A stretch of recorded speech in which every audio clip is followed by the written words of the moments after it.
Right. இப்போ அடுத்த பேர் இது 37வது களி என்ன போன வீடியோவில் 36 வரைக்கும் பார்த்து முடிச்சினாங்க. ப்ராக்டிசஸ் 2 37வது களி. ரைட். இதுவும் ஒரு பாசம் ஒரு களி. இதில் என்ன கேட்டிருக்குது? நீளத்தோட வேகம் மாறுற வரைவாக கேட்டிருக்கு. இதுவும் அதே தான். நெருக்கத்தை விட்டு விசுக்குமேட்ட பாய் அருவிக்கோட்டு பாதையில் இருக்குது. குழாயின் நீளத்தோட ABCDEFோட வேகம் மாறுற வரைவு. அப்போ இங்கே உனக்கு தெரியும் என்னது? ஏலேருந்து பி வரைக்கும் குறுக்கோட்டு குறைவு, வேகம் நல்ல உயர்வாக இருக்கும். பிறகு பியிலேருந்து சிக்கு போய்க்கல குறுக்கோட்டு அதிகரிச்சிருக்குது, அப்போ வேகம் குறைஞ்சிருக்கு. ரைட். வேகம் குறைஞ்சி பிறகு இந்த குறுக்கோடுகள் தான் அவதானிக்கல கவனமாக இருக்கணும். இந்த குறுக்கோடு வருது கிடைக்குழாய். அப்போ இந்த குறுக்கோடுகள்லாம் ஒரே அளவில் இருக்குது. உனக்கு ஈஸியாக அனலைஸ் பண்ண தெரியணும். குறுக்கோடுகள் ஒரே அளவில் இருக்குது. அப்போ இந்த குறுக்கோட்டு ஃபுல்லாகவே வேகம் ஒரே வேகமாக தான் இருக்குது. இந்த குறுக்கோட்டு ஃபுல்லாகவே வேகம் ஒரே வேகமாக தான் இருக்குது. இதுக்குள்ள வேகத்தில் மாற்றம் இல்லை. இப்போ நாங்கள் திருப்பி இஎஃப்பில் வேகம் திருப்பி என்ன செய்யுது? குறைய வேணும். என் குறுக்கோட்டு அதிகரிச்சிருக்கு. அப்போ உள்ளதுக்குள்ளேயே இஎஃப்க்கு தான் வேகம் குறைவு. ரைட். E2Fல் வேகம் குறைஞ்சிருக்கும். அப்புறம் மிச்ச அனலைஸ் பண்ணி போட்டினா நம்ம ஏயிலேருந்து பி வரைக்கும் வேகம் உயர்வாக இருக்கும். அப்புறம் அங்கே CDEF வரைக்கும் வரைக்கும் வேகம் ஒரு குறைஞ்சி மாறாப்புறமையில் இருக்கும். அப்புறம் எஃப்பில் வந்து போய்க்கல ஈலேருந்து எஃப்க்கு போய்க்கல வேகம் இன்னும் குறைஞ்சிருக்கும். சரியானே? ரைட். தட்டி விடு. அடுத்த பேர் குழாய் பீக்கியூடாக மாறா வீதத்தில் வழி பாய்கிறது.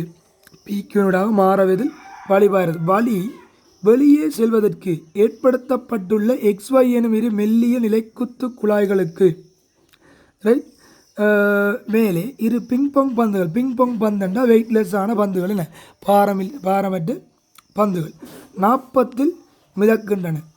40 குழாயிலிருந்து இரு பந்துகளதும் உயரங்கள் முறையே HX HY ஆகும். பின்வரும் கூட்டுகள் எது உண்மையானது?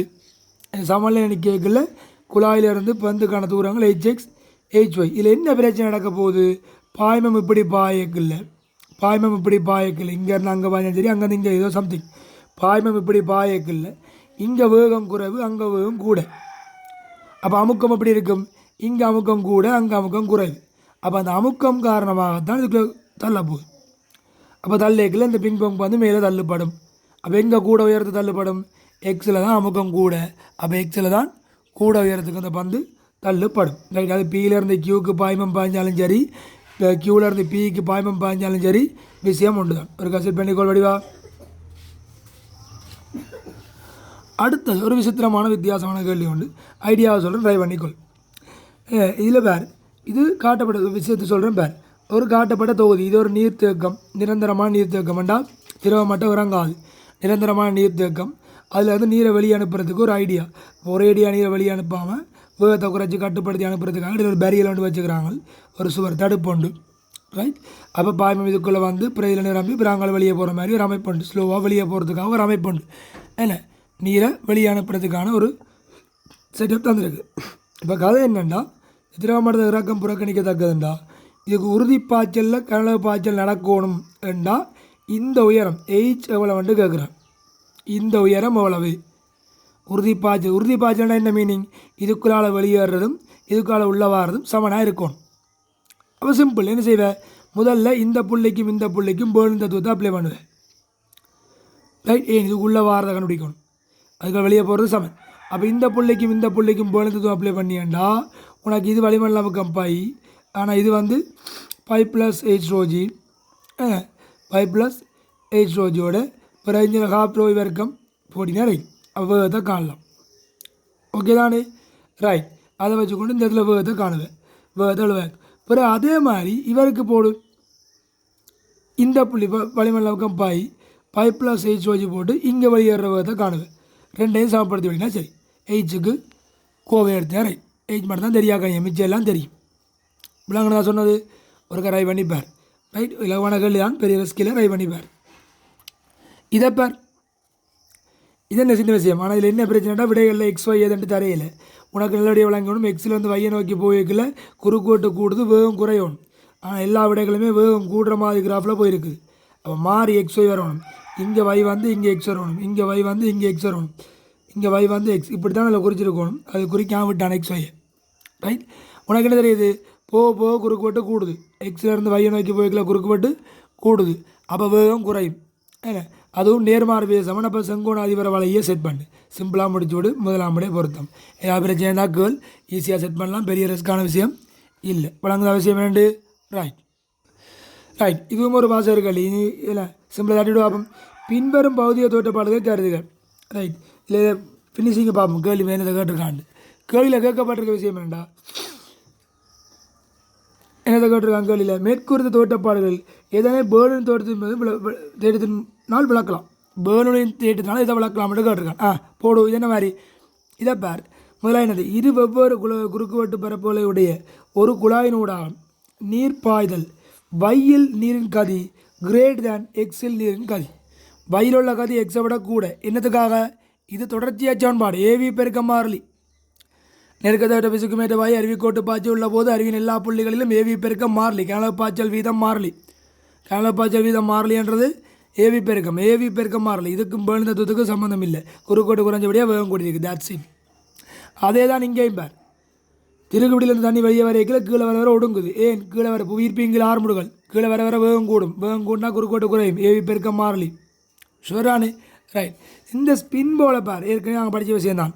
ஸ்பின் போல் என்ன மாதிரி உனக்கு தெரியும். இவர் கரங்கும் அதே வேளை இயங்குகின்ற ஒரு கிரிக்கெட் பந்தின் திரும்பல். என்ன உனக்கு தெரியும்? பந்து சுற்றி கொண்டு இயங்கிக்கல ஒரு பக்கம் நேர் வழி அனலைஸ் பண்ணிக்கொள். நேர்கோட்டு கதியில் இயங்குது. சுழற்சி இப்படி இருக்குது. அப்போ நடக்கும். நேர்கோட்டு கதி வி இந்த பக்கம் இருக்கும். சுழற்சி கதி வி இந்த பக்கம் இருக்கும். அப்படியே பந்து மற்ற பக்கம் யோசிப்பார். சுழற்சி கதியும் நேர்கோட்டு கதியும் ஒரே பக்கம் இருக்கும். அப்போ பந்துன்ற அங்காள பக்கம் வேகம் கூட, பந்துன்ற இங்கால பக்கம் வேகம் குறைவு. அப்போ இங்கே அமுக்கம் கூட, அங்காள பக்கம் அமுக்கம் குறைவு. அப்போ இங்கேருந்து அங்கே பந்து தள்ளியக்கில் பந்து வளையும். இது என்னத்தை வச்சு விளங்கப்படுத்த போகிறேன்? பேர்னின் தத்துவத்தை. பி ப்ளஸ் ஹாஃப் ரோ வர்க்கம் விளங்குதா? அப்போ எனவே இது பேர்னின் தத்துவத்துக்கு அமைவாக நடக்குது. இதப்போ நிலைக்குத்து குழாய்களில் நீர் நிலையியல் உயர வித்தியாசம். நிலைகளில் உயர வித்தியாசம் இங்கே பார். இதுவும் இதே முதலாவது படமாய் தான். ஆனால் குழாய்களுக்குள்ள திரவங்களோட உயர வித்தியாசத்துக்கு காரணம் என்ன? என்ன காரணம்? உனக்கு இங்கே குறுக்கோட்டு குறைவு, வேகம் கூட. அப்போ அமுக்கம் குறைவு. அதை ஆரை வச்சு விளங்கப்படுத்த போகிற பேர்னுடைய தத்துவத்தை வச்சு. என்ன வேகம் கூட p plus half rho v வர்க்கம். ஒரே கிட்டமட்டனுடைய ரோஜியாச்சு இல்லை. இப்போ என்ன சுவாரஸ்யம் பார்க்க போகிற? இங்கே வந்து வேகம் கூட. அப்போ ஹாஃப் ரோ வர்க்கம் கூட, அமுக்கம் குறைவு. அப்போ இதுவும் அப்போ 7 உயரம் குறைவு. அங்கே வேகம் கூட, குறுக்கோட்டு கூட, வேகம் குறைவு. அப்போ அமுக்கம் கூட, 7 உயரம் கூட. விளங்குதா? எனவே இது பேர்ன் தத்துவத்தில் விளங்கப்படுத்துகிறோம். எனவே என்ன முடிவு? சியும் டியும் சரி. ஏபி வந்து பிழை. ரைட்டானே? ஓகே செட் பண்ணி. அடுத்த பேர் மின்காந்த அலைகள் பற்றிய பின்வரும் கூறு. மின்காந்த அலைகளுக்கு திணிவு இன்மையினால் உந்தம் இல்லை. மின்காந்த அலைகளுக்கு உந்தம் இல்லையா? டி புரோக்ளின் அலைநிலம் எல்லாம் படிச்சிருப்பியல். ஞாபகம் இருக்கா? உந்தம் இருக்குது கட்டாயம். ஏன்னா அப்போ இது பிழை. அணுவில் உள்ள இலத்திரன் உயர் சக்தி மட்டத்திலிருந்து தாழ் சக்தி மட்டத்துக்கு வரும்போது மின்காந்த அலைகள் உருவாகுது. உருவாகலாம். எங்கே படிச்சிருப்பியல்? லைமன் தொடர், பாமர் தொடர், வாசன் தொடர், 2 கெமிஸ்ட்ரியில் படிச்சிருப்பியல். ஜெனரல் கெமிஸ்ட்ரியில் ஞாபகம் இருக்கா? அதை விட நல்லது எங்களுடைய லேசர். அதை தானே? ரைட். அப்போ இந்த கூட்டு சரி. ரைட். அடுத்தது பொறிமுறை அலைகளின் கதியிலும் பெரிய கதியில் உள்ள சில மின்காந்த அலைகள் வழியில் உள்ளன. பொதுவாக எல்லா மின்காந்த அலையும் பொறிமுறை அலையின் கதியை விட கூட தான். எனவே இங்கே ஏ போல பிசி சரி. சரிதானே? ரைட். தட்டிவிடு. அடுத்ததை பேர் சும்மா அடிக்க போகிறேன்னா பிரச்சனை கேட்கணும். வெற்றிடத்தில் செல்லும் ரைட் பேர். வெற்றிடத்தில் செல்லும் இலத்திரன் ஒன்று ஓய்வில் உள்ள புரோத்துடன் மோதி ஒன்றிணைகிறது. மோதுவதற்கு முன்னர் இலத்திரன் டி புரோக்ளின் அலைநீளம் லம்டாவாகும். உங்களுக்கு தெரியும் டி புரோக்ளின் அலைநீளம் லம்டா சமன் h/p. h என்றது பிளாங்கின் மாறிலி, p என்றது உந்தம். சரியா? h என்றது பிளாங்கின் மாறிலி, p என்றது உந்தம். ரேடியேஷன் பகுதிக்குரிய செக்ஷன் தான் இது. பிறகு அனலைஸ் பண்ணி கொள்ளுங்கள். மோதுவதற்கு முன்னர் இலத்திரன் டி புரோக்ளின் அலைநீளம் லம்டாவாம் ஆகவும் மோதிய பின்னர் தொகுதியின் டி புரோக்ளின் அலைநீளம் லம்டா டேஸ். அப்போ லம்டா டேஸ் என்னன்னு தான் கேள்வி. லம்டாக்கும் லம்டா டேஸுக்கும் தொடர்பு. உனக்கு என்ன தெரியும்? ஓய்வில் உள்ள புரோத்தனப்போ இலத்திரன் ஒன்று மோதுது. அப்போ வெளிப்படையான விஷயம் மொத்தல் உந்த காப்பு. அப்போ உந்தம் மாறிலி. ஆல்ரெடி பிளாங்கின் மாறிலி என்றது ஒரு மாறிலி. எனவே லம்டா மாறாது. லம்டா சமன் லம்டா டேஸ். முடிச்சுவிடு. வேலை முடிச்சு. ரைட். அடுத்த பேர் சுரமானி கம்பியில் துணி ஒன்று தொங்கவிட்டு இழுவைக்கு உட்படுத்தப்பட்ட போது இசைக்கவை ஒன்றுடன் அடிப்படை சுரத்தில் பரிவரும் கம்பியின் நீளம் 18 சென்டிமீட்டர் ஆகும். தொங்கவிடப்பட்டுள்ள துணிவு நீரில் முற்றாக அமுழ்த்தப்பட்டு அதே இசைக்கவுடன் அடிப்படை சுரத்தில் பரிவரும் கம்பியின் நீளம் 15 ஆகும். தொங்கோடப்பட்ட துணிவின் தொடர்படாது. இது ஒரு வித்தியாசமான கேள்வி. நல்ல கேள்விவார். இங்கே வேறு என்ன நடக்குது? சுரமானி கம்பியில் ஒரு துணிவண்டு தொங்க விட்டுட்டு ரைட் துணிவண்டு தொங்க விட்டு அதில் செய்யப்பட்ட இசைக்கவை வச்சு அடிப்படை பரிவடை கேட்கல 18 சென்டிமீட்டராம். உனக்கு தெரியும் அடிப்படை பரிவண்டா என்ன? F0 V/12 F0 V/12 right ஒன்றானே. அப்படி ஏண்டா இங்கே உனக்கு என்ன நடக்க போகுது? விக்கு பதிலாக குறுக்க பெருக்கி எடுக்கிறேன். F/12 விக்கு பதிலாக ஈர்க்கப்படலே இல்லை √T/m. விளையின் அளவில் திருவிழா மாற்றம் இல்லை. இசைக்க வேண்டிய அதே இசைக்கவை மீட்டரில் மாற்றம் இல்லை. ஆக L நேர்வே சமன் √T. அப்போ ஆரம்பத்தில் எல்லுக்கு என்ன போட போகிற? எல்லுக்கு 18 சென்டிமீட்டர் நேர்வே சமன் டீக்கு பதிலாக எம்ஜி என்ன நான் இதில் கேட்டிருக்கிறான் அடர்த்தியில் கேட்டிருக்கான். அப்போ அடர்த்தி சார்பாக போட்டால் V/ρ/g சரியா போட்டது? ஓகே தானே? ரைட். அடுத்தது இப்போ புதிய நீளம் எவ்வளவு? 15 சென்டிமீட்டராம். அப்போ அது நேர்வே சமன் என்னது? முட்டாக நீருக்குள்ள அமழ்த்தப்பட்டிருக்குது. அப்போ இப்போ mg - ஜூவில் இருக்க போகுது விழுவை விளங்கு. அப்போ mg - ஜூ மேலே எப்போ தள்ளுது? அப்போ எவ்வளவு? V/ρg - V/ρ/g விளங்கியிருக்க என்ன நடந்திருக்கண்டு முட்டாக அமழ்த்தினபடியாக ரெண்டு ஒரே கன அளவு. ரைட். இப்போ ஒன்றை பிரித்து விடு. ரோவை ρw எவ்வளோ எழுவாக்கி விடு. வேலை முடிச்சு. விளங்கியிருக்கா? இதை விட ஒன்றும் கதைக்கிறதுக்கு இல்லை. சிம்பிளாக தட்டி விடு. அடுத்தது 45. ஓர் ஒலி முதலிலிருந்து குறித்த தூரத்தில் இருக்கும் ஒருவர் கேட்கும் ஒலிச்சரிவு மட்டம் 100 டெசிபல் ஆகும். என இவர் அவ்விடத்தில் நுழைவாய் ஒலிச்சரிவை கேட்பதற்கு செயற்படுத்த வேண்டிய சர்வசமனான ஒலி முதல்களின் மொத்த எண்ணிக்கை. உனக்கு தெரியும் நுழைவாய் ஒலிச்சரிவுன்றது 1 வெட்மீட்டர் -2 1 வெட்மீட்டர் -2 அதாவது ஒலிச்சரிவு மட்டம் சார்பாக வைக்க போனால் 120 டெசிபல். நுழைவாய் ஒலிச்சரிவு மட்டம் 120 டெசிபல். அப்போ உனக்கு ஒலிச்சரிவு மட்டம் இங்கே 100 டெசிபல் இருக்குது. 120 டெசிபலுக்கு போகணும். அண்டா டெல்டா பீட்டா 20. டெல்டா பீட்டா 20 ஒலிச்சரிவு எத்தனை மடங்கு? உனக்கு ஞாபகம் இருக்கா? டெல்டா பீட்டா 20 ஒலிச்சரிவு எத்தனை மடங்கு கூடணும்ண்டு? 10 மடங்கு கூடணும். 20 - 10 30 13 40 14. அப்போ ஒலிச்சரிவு 10 மடங்கு அதாவது 100 மடங்கு கூடணும்.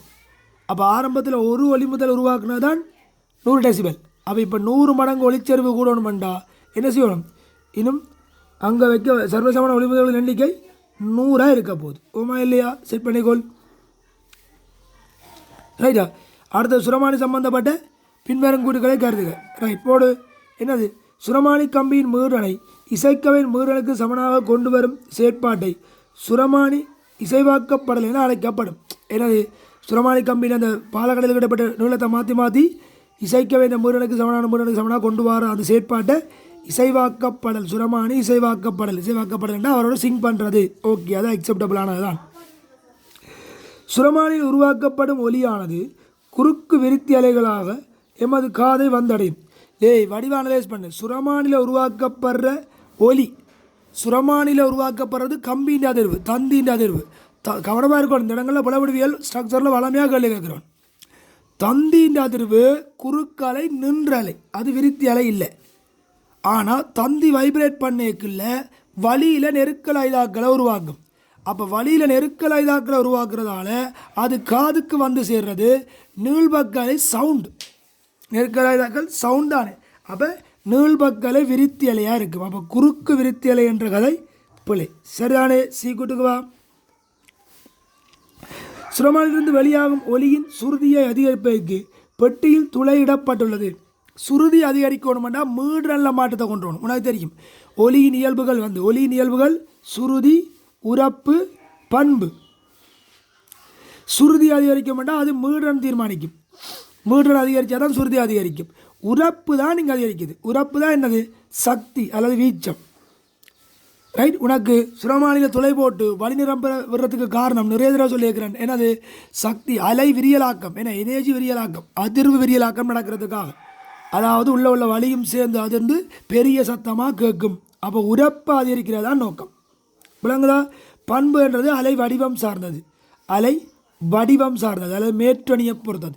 அடிப்படை மேற்றோணி, முதலாம் மேற்றோணி, இரண்டாம் மேற்றோணி அதுகள் ஒவ்வொரு பண்பு. இதைத்தானே தெரிந்து வச்சுக்கொள், மிக முக்கியமானது. அப்போ எனவே சி கூட்டம் பிழை, ஏ மாத்திரம் சரி. இதைத்தானே ரைட்.